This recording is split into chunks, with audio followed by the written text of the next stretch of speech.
नमस्कार दोस्तों, आप सभी का फ्री एजुकेशन पर स्वागत है। आज मैं आप सभी के लिए इस वीडियो में 2023 के एसबी बोर्ड ने जो क्वेश्चन बच्चों से पूछा था वो क्वेश्चन पेपर जो मैं लेकर के आया हूँ उसके आंसर का हम देखेंगे कि इन सभी प्रश्नों के आंसर जो वो क्या क्या रहेंगे। पहला सेक्शन में जो वो उस समय 20 क्वेश्चन आते थे, अभी जो है वो 12 क्वेश्चन आते हैं। पहला क्वेश्चन है, प्रोपेनल 3 कार्बन यौगिक है जिसका प्रकार्यात्मक समूह है। तो प्रोपेनल 3 कार्बन कंपाउंड होता है और इसमें जो वो फंक्शनल ग्रुप यानी प्रकार्यात्मक समूह जो है वो एल्डिहाइड लगा हुआ है। दूसरा क्वेश्चन है, निम्न में से कौन मानव में नर जनन तंत्र का भाग है। तो इसका राइट आंसर है शुक्रवाहिका, जो कि मानव के नर जनन तंत्र का भाग है, बाकी सभी जो है वो मादा जनन तंत्र के भाग है। तीसरा प्रश्न है, आयोडीन किस हार्मोन के संश्लेषण के लिए आवश्यक है। तो इसका राइट आंसर है ऑप्शन बी थायरोक्सिन। आप सभी जानते होंगे थायराइड ग्रंथि जो कि हमारे गले में होती है, थायराइड ग्रंथि जो वो थायरोक्सिन हार्मोन को अच्छे से बनाती रहे, इसलिए हमें आयोडीन युक्त नमक जो वो खाना पड़ता है और डॉक्टर भी यही सलाह देते हैं। अगर हम आयोडीन युक्त नमक नहीं खाएंगे तो जिससे हमारी थायराइड ग्रंथि जो वो थायरोक्सिन हार्मोन बनाना बंद कर देती है और उसके कारण हमें एक डिजीज़ हो जाती है जिसका नाम है ग्वाइटर, यानी घेंगा रोग जो वो हमें हो जाता है, यानी हमारे गले में जो वो स्वेलिंग आ जाती है। उसके बाद प्रश्न नंबर 4 है, पर्यावरण संरक्षण के लिए 5 आर में से दूसरे आर का अर्थ है। तो इसका राइट आंसर होगा ऑप्शन सी कम उपयोग। आप सभी को बता देता हूँ, पर्यावरण संरक्षण के से संबंधित ये 5 आर का सिद्धांत जो है वो बहुत ज़्यादा इंपॉर्टेंट क्वेश्चन है। ये हर साल जो वो पूछा जाता है और एक ना एक सीरीज़ को जो वो इसमें से किसी ना किसी आर के बारे में पूरा नाम जो वो पूछा जाता है, तो इसको जो वो अच्छे से तैयार कर ले अपने एग्ज़ाम के लिए। उसके बाद प्रश्न नंबर 5 है, सिलिकॉन निम्न में से क्या है। तो इसका राइट आंसर है सिलिकॉन जो वो ऑप्शन बी उपधातु है। उसके बाद प्रश्न नंबर 6 है, मीथेन का गलनांक कितना है। तो इसका राइट आंसर है ऑप्शन सी 90 के। ये लगभग सेल्सियस में -182 डिग्री सेल्सियस के आसपास आता है। प्रश्न नंबर 7 है, देखने का क्षेत्र डैश के लिए अधिकतम है। तो इसका राइट आंसर है उत्तल दर्पण के लिए देखने का क्षेत्र जो वो अधिकतम होता है। प्रश्न नंबर 8 है, मृत्यु के बाद आंख का कौन सा हिस्सा दान किया जा सकता है। बहुत ज़्यादा इंपॉर्टेंट क्वेश्चन है, तो इसका राइट आंसर है ऑप्शन ए कॉर्निया। उसके बाद प्रश्न नंबर 9 है, इनमें से कौन सा हैलोजन नहीं है। तो इसका राइट आंसर जो है वो यहाँ पर ऑप्शन सी आर्गोन रहेगा, क्योंकि आप जानते होंगे आर्गोन जो वो नोबल गैस यानी उत्कृष्ट गैस है। हैलोजन परिवार में जो वो सिर्फ यही आते हैं, आयोडीन, ब्रोमीन और क्लोरीन, और इसमें एक और आता है फ्लोरीन। उसके बाद प्रश्न नंबर 10 है, जल का आवर्तनांक है। वीआईपी प्रश्न है ये, आपकी एनसीईआरटी की बुक में 10वीं की क्लास की बुक में एक टेबल दिया हुआ है, वहाँ से हर एक सीरीज में जो वो एक एक क्वेश्चन आता है, इसको भी आप तैयार कर लें। तो जल का आवर्तनांक जो है वो ऑप्शन बी 1.33 होता है।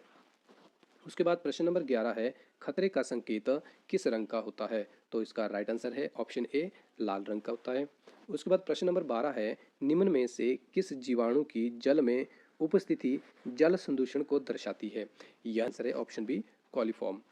प्रश्न नंबर 13 है, टिहरी बांध किस नदी पर बनाया गया है। तो इसका राइट आंसर है गंगा नदी पर बनाया गया है।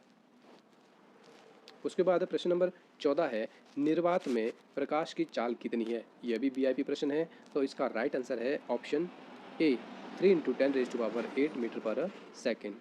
उसके बाद प्रश्न नंबर 14 है, उसके बाद प्रश्न नंबर 15 है, CFC का पूरा नाम बताइए। यह भी वीआईपी प्रश्न है, हर साल आता है, तो इसका राइट आंसर होगा ऑप्शन ए क्लोरोफ्लोरोकार्बन।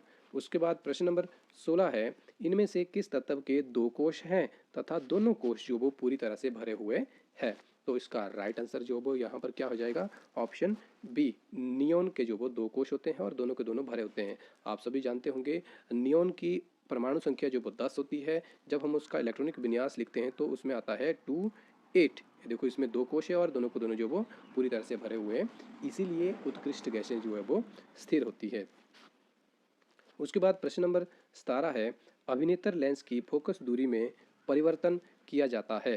तो इसका राइट आंसर है ऑप्शन सी पक्षमापी पेशियों के द्वारा। हमारा आंखों का जो फोकस दूरी है वो कभी बढ़ती है कभी घटती है, तो उस फोकस दूरी को बढ़ने और घटाने में जो वो कम करने में जो है वो हमारी पक्षमापी पेशियां आंख में होती है, वो सहायता करती है। उसके बाद प्रश्न नंबर 18 है, 18वें वर्ग के तत्वों को अन्य किस नाम से जाना जाता है। तो आप सभी जानते होंगे जो हमारी आधुनिक आवर्त सारणी है उसमें 18वें वर्ग में जो तत्व रखे हुए हैं उन्हें किस नाम से जाना जाता है। तो इसका राइट आंसर है ऑप्शन ए उत्कृष्ट गैसें यानी नोबल गैसें जो वो उन्हें कहा जाता है। अगर आपको याद होगा तो उत्कृष्ट गैसें जो वो हीलियम है, नियोन है, आर्गोन है, क्रिप्टॉन है, जीनोन है, रिंडोन है, ये सभी जो है वो उत्कृष्ट गैसें है। उसके बाद प्रश्न नंबर 19 है, वृद्धावस्था में व्यक्तियों का क्रिस्टलीय लेंस दुधिया या धुंधला हो जाता है, यह अवस्था कहलाती है। तो जब आदमी वृद्धावस्था में पहुंच जाते हैं यानी बूढ़े हो जाते हैं तो उनका आंखों का लेंस जो वो दुधिया या धुंधला हो जाता है। तो इस बीमारी को जो वो क्या कहा जाता है? तो इसका राइट आंसर है ऑप्शन सी, मोतिया बिंदु। उसके बाद प्रश्न नंबर 20 है और ये सेक्शन ए का लास्ट क्वेश्चन है कि अल्किनों का सामान्य सूत्र क्या होता है, या अल्किनों का सामान्य सूत्र जो वो क्या होता है? तो अगर आप यहाँ पर ध्यान से देखेंगे तो यहाँ पूछा हुआ है अल्कीन। तो अल्कीन का सामान्य सूत्र जो है वो ऑप्शन बी CnH2n -2 होता है, जबकि CnH2n+2 जो है वो ये अल्केन का होता है और CnH2n ये अल्काइन का होता है। तो इस चीज़ को याद रख लेना, ये बहुत ज़्यादा इंपॉर्टेंट क्वेश्चन है। तो 20वें क्वेश्चन का आंसर जो है वो ऑप्शन बी रहेगा, CnH2n -2। तो उसके बाद अगर आप देखेंगे खंड बी में लघु उत्तरीय प्रश्न है जो कि दो मार्क्स के हैं। पहला प्रश्न है बहुत ज़्यादा इंपॉर्टेंट है, आयोडीन युक्त नमक के उपयोग की सलाह क्यों दी जाती है? आपको मैं इसमें थोड़ा सा बता सकता हूँ कि आयोडीन युक्त नमक की सलाह जो वो क्यों दी जाती है। मैंने आपको ऊपर भी इस प्रश्न के संबंधी जो वो बात की, क्योंकि आयोडीन जो है वो हमारे थायराइड ग्रंथि की एक तरह से डाइट होती है थायरोक्सिन हार्मोन बनाने के लिए, जिससे थायरोक्सिन हार्मोन जो वो पर्याप्त मात्रा में बनता है और हमें जो वो बीमारी नहीं होती है। और वो कौन सी बीमारी होती है? ग्वाइटर यानी गेंगा रोग। बहुत ज़्यादा इंपॉर्टेंट प्रश्न है, हर बार आता है। और दूसरा 22वां क्वेश्चन है, अलैंगिक जनन की अपेक्षा लैंगिक जनन के क्या लाभ है? बहुत ज़्यादा इंपॉर्टेंट क्वेश्चन है, हर बार आता है। उसके बाद 23वां प्रश्न है, तारे क्यों टिमटिमाते हैं? तो इस क्वेश्चन को भी लर्न कर ले, VIP प्रश्न है। उसके बाद क्वेश्चन नंबर 24 है, एक गोलीय दर्पण की वक्रता त्रिज्या 20 सेंटीमीटर है, इसकी फोकस दूरी क्या होगी? आपसे प्रश्न पूछा गया है कि फोकस दूरी क्या होगी, यानी फोकस दूरी को हम डिनोट करते हैं एफ से, यानी एफ जो है वो कितनी होगी? गोलीय दर्पण है, इसकी त्रिज्या जो वो दी हुई है 20 सेंटीमीटर। और आप सभी जानते हैं फोकस दूरी ज्ञात करने का यानी फोकल लेंथ ज्ञात करने का फॉर्मूला होता है एफ बराबर है R/2 यानी रेडियस ऑफ कर्वेचर अपॉन 2। तो यहाँ पर हमारा रेडियस जो वो 20 सेंटीमीटर है अपॉन 2 आ जाएगा। तो जब हम इसको काटेंगे तो हमारे पास फोकल लेंथ यानी फोकस दूरी जो वो कितनी आ जाएगी? 10 सेंटीमीटर। उसके बाद प्रश्न नंबर 25 है, इलेक्ट्रॉन बिंदु संरचना बनाइए H2S की। बहुत ज़्यादा इंपॉर्टेंट क्वेश्चन है। इलेक्ट्रॉन बिंदु संरचना जो वो किसी ना किसी सीरीज़ को जो वो आती ही आती है, या तीनों सीरीज़ को अलग अलग इलेक्ट्रॉन बिंदु संरचना जो वो किसी ना किसी कंपाउंड की या मॉलिक्यूल की आपको पूछी जाएगी, आप इसको तैयार कर लें। जैसे ये H2S है तो इसकी हम बात करेंगे, एक सेंटर में S है और दोनों साइड जो वो H है। अब आप सभी जानते हैं हाइड्रोजन के पास एक इलेक्ट्रॉन होता है, तो एक इलेक्ट्रॉन हमने यहाँ पर बना दिया।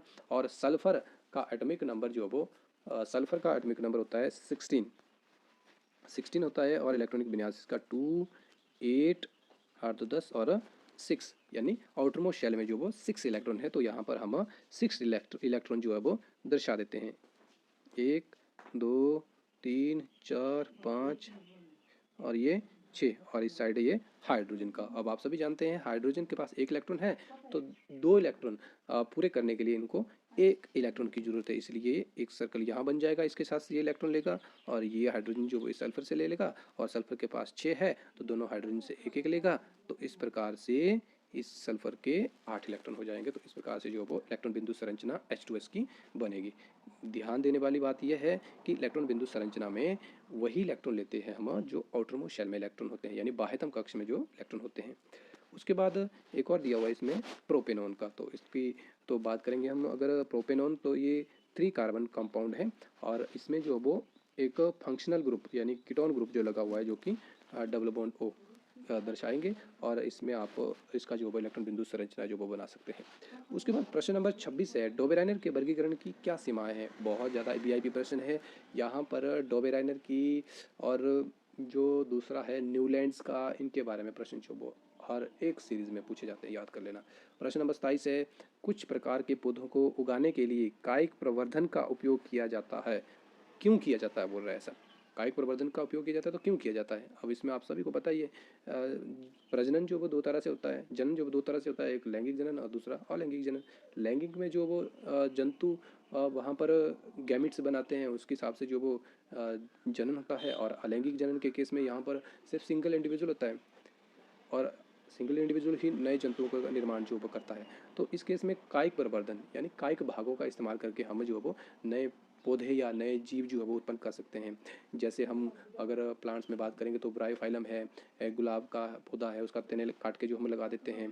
ब्रायोफाइलम की पत्ती जो वो हम मिट्टी में लगा के जो वो नए पौधे उसके लगा सकते हैं। केले का तना काट के जो वो हम उसको मिट्टी में लगाएंगे तो उसका नया पौधा लग सकता है।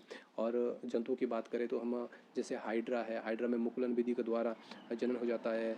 और दूसरा अमीबा है, आपके सिलेबस में दिया हुआ है, अमीबा में जो वो द्विखंडन विधि के द्वारा जनन हो जाता है। तो इस प्रकार से हम इसके बारे में देख सकते हैं। अगला प्रश्न है प्रश्न नंबर 28, हाइड्रोजनीकरण क्या है, इसका औद्योगिक अनुप्रयोग क्या है? बहुत ज़्यादा इंपॉर्टेंट क्वेश्चन है, इसको लर्न कर लें।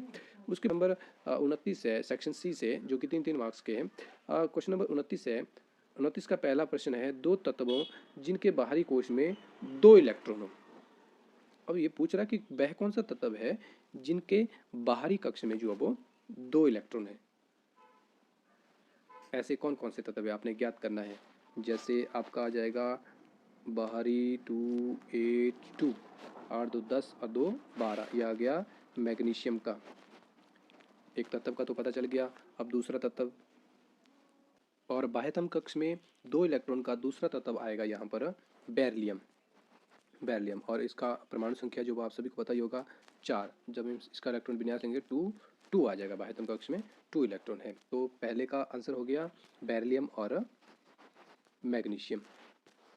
उसके बाद दूसरा प्रश्न है, दो तत्व जिनका बाहरी कोश पूर्ण रूप से भरा हुआ है। तो इसका राइट आंसर जो वो सभी के सभी उत्कृष्ट गैसें आ जाएंगी। जैसे हीलियम है, नियोन है, आर्गोन है, क्रिप्टॉन है, जीनोन है। उसके बाद प्रश्न नंबर 3 है, दो तत्व जिनके बाहरी कोश में 1 इलेक्ट्रॉन है।